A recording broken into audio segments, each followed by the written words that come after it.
Hey, what's up everyone? Today we're going to be doing a quick tutorial over this fan. Look the way I'm trying to shit my pants. But anyway, it's all off of momentum. It's just maintaining, I don't know what the position is. I'm sure there's some name for people who flip more competitive than I do. But when you have the blade and handle balancing, we're going to call that neutral. So it's all maintaining this neutral. That's your goal. It's all off your thumb too. It's not like a normal fan where you're up here and you're kind of just letting your hand like spin it. It's not that. It's all off your thumb and just pushing it. I'll swap sides for you. So you're gonna have your knife closed. If you can do this, just flick it here. That's like step one, already done. And then you have to find that point. I'm not sure if it's coming across super well, but there's a point when the blade and handle hit before it hits the back of my hand. You want to find that point and be comfortable with that point because this is that neutral that we're talking about that we want. Once you're here, if you notice, I have kind of like my fingers outstretched. I'm pinched in between my pointer and thumb. And I'm just going to push my thumb out. If you can do this, just sit there with your pointer and thumb. And I guess my pinky. My pinky's kind of, you don't really need your pinky. But if you can do that kind of thing there, where you can just roll it in between your pointer and thumb, and I guess your middle finger, or whatever your other support finger is.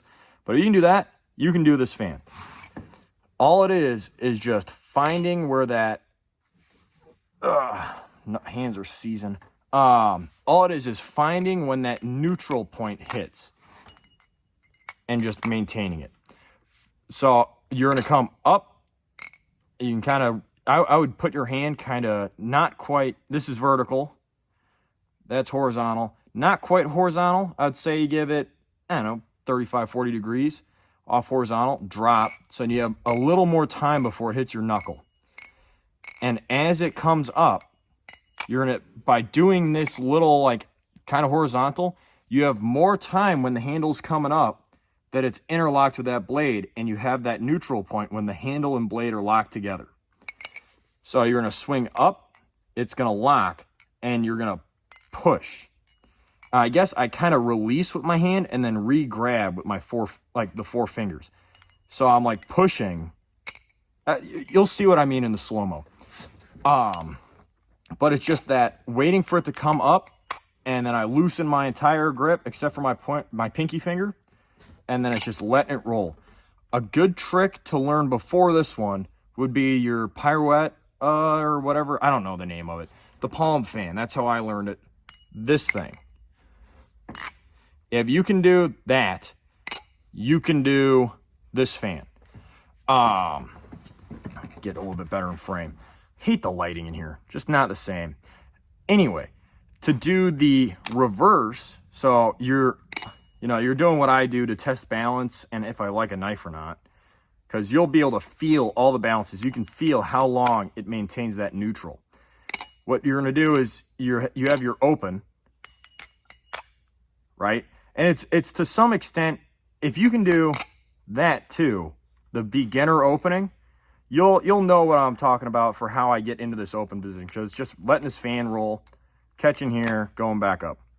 So if I'm in that open position and I want to go to closed, I normally do, it's like the exact same thing. You're going to let this outer handle swing and kind of flick your wrist a little bit up so it gives it that lock point because we're a little off of flat, or we're a little off of horizontal. We're not quite vertical. It's in between there. So you're going to, that move right there, you can do right into closing, or you can just do it to test sound.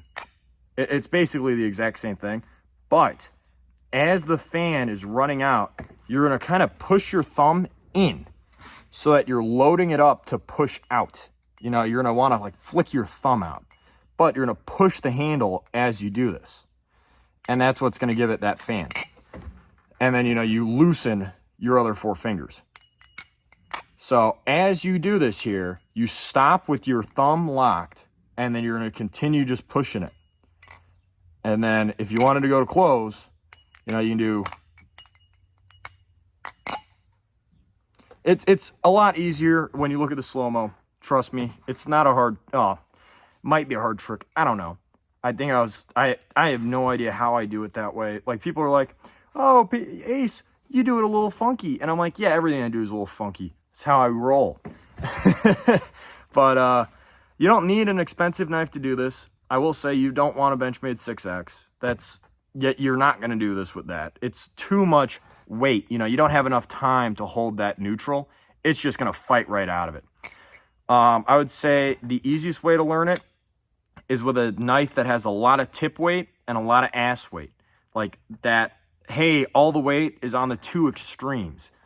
You know, where you feel the tip and you feel the ass, because that's going to give you your 2 points, and it's easy to balance those 2 points. The closer you get to the pivots or dead neutral, the harder it's going to be, because you have to, instead of manipulate the end of the handle and the end of the blade, you're manipulating the pivots. And it's realistically, once you get it down, you can do it on any knife, except for a knife that weighs like 9 ounces. And I think even then you could do it if it was good balance. So, I'll add some slow-mos and stuff like that. You'll see what I'm talking about. I'll probably voice over the slow-mos. Trust me, not that hard. It's just a little bit of practice. And instead of, you know, doing the loose, kind of like silly fan that's infinite, you're just pushing it with your thumb. But yeah, that's all I got. Got a video coming out on the crack and rehandles that I'm working on. Probably post that like after this one. But that's all I got for today. Yeah, here's my face. If you didn't watch the Artemis video, probably the first time you're seeing it. But that's all I got for you today. If you have any questions or concerns, leave them down in the comments. If you like my content, feel free to subscribe, like. I mean, I'm not the most active on YouTube. You can find me on Instagram at cut.my.finger. Not to be confused with all these other posers, all these other fakes that are like cut fingers or cut your finger. I'm the OG. I'm the real cut my finger. Get out of here. You know? But yeah, cut.my.finger on Instagram. I have a Reddit. Don't ever use the damn thing. Don't reach out to me on there because I won't ever see it. So, cut my finger on Instagram. Thank you all for tuning in. I'll see you later.